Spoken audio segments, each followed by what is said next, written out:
प्रेम और भक्ति की अद्भुत कथा। ठाकुर जी और ब्रजवासियों का स्नेह। ब्रज भूमि, जहां हर कण में प्रेम है, हर हवा में भक्ति है और हर हृदय में केवल एक ही नाम बसता है, श्याम।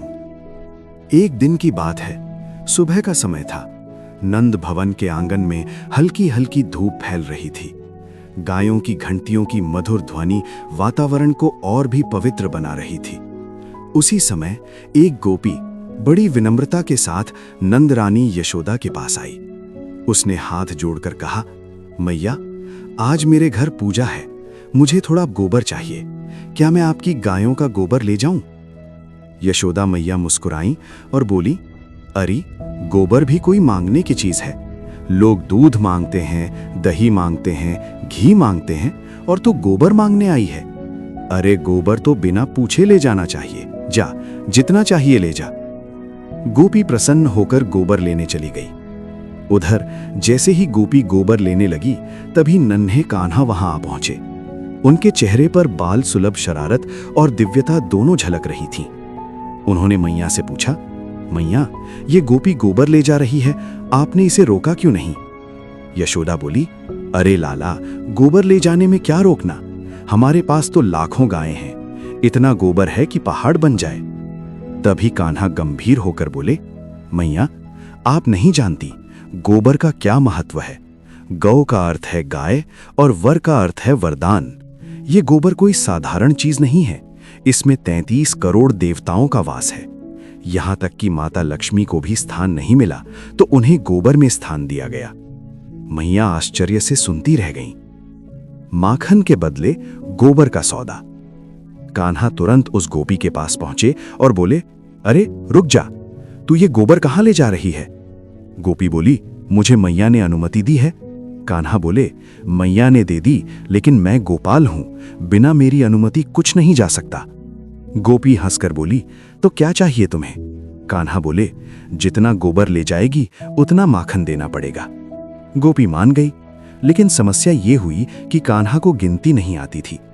तब उन्होंने एक अनोखा उपाय बताया, जब जब तू एक टोकरी गोबर उठाए, मेरे माथे पर एक बिंदी लगा देना। अब गोपी हर बार गोबर उठाती और कान्हा के माथे पर गोबर की बिंदी लगा देती। सोचो, सांवरे कान्हा सिर पर मोर पंख, पीतांबर धारण किए और पूरे चेहरे पर गोबर की बिंदियां। गोपी को अपार आनंद आ रहा था। कान्हा भी बड़े ध्यान से गिनती कर रहे थे। अचानक गोपी ने एक शरारत की। उसने सारा गोबर उठाकर कान्हा पर ही डाल दिया। कान्हा पूरे गोबर से लथपथ हो गए और दौड़ते हुए मैया के पास पहुंचे। मैया, देखो मैया, इसने क्या कर दिया?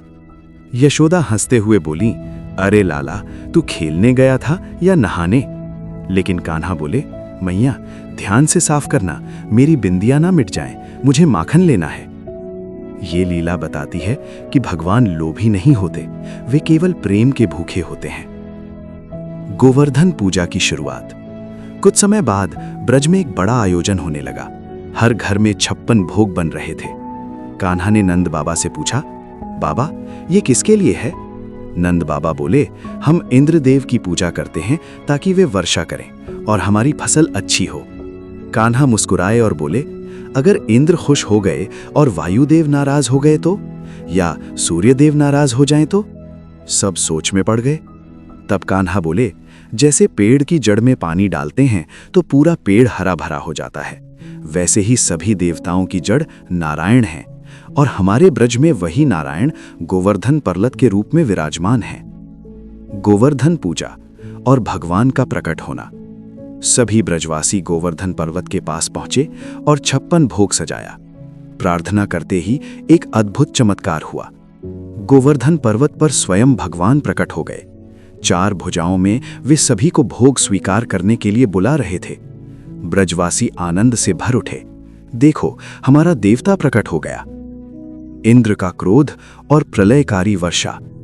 जब इंद्र को यह बात पता चली तो वे क्रोधित हो गए। उन्होंने भयंकर वर्षा का आदेश दे दिया। आकाश में काले बादल छा गए, बिजली चमकने लगी और मूसलाधार वर्षा शुरू हो गई। ब्रज डूबने लगा। लोग डरकर कान्हा के पास आए, लाला, अब क्या करें? गोवर्धन धारण लीला। कान्हा में मुस्कुराकर गोवर्धन पर्वत को अपनी छोटी उंगली पर उठा लिया। आ जाओ, सब इसके नीचे आ जाओ। सभी ब्रजवासी, गायें, बच्चे सब पर्वत के नीचे आ गए। 7 दिन तक कान्हा ने पर्वत उठाए रखा। भक्तों का प्रेम। ब्रजवासी बोले, लाला तू भगवान नहीं है, तू हमारा अपना है। कान्हा की आंखों में आंसू आ गए। उन्होंने कहा, ये मेरी शक्ति नहीं है, ये तुम सबके प्रेम की शक्ति है। इंद्र का अहंकार टूटना। 7 दिन बाद इंद्र को अपनी गलती का एहसास हुआ। वे आए, क्षमा मांगी और कान्हा की स्तुति की। कथा का संदेश।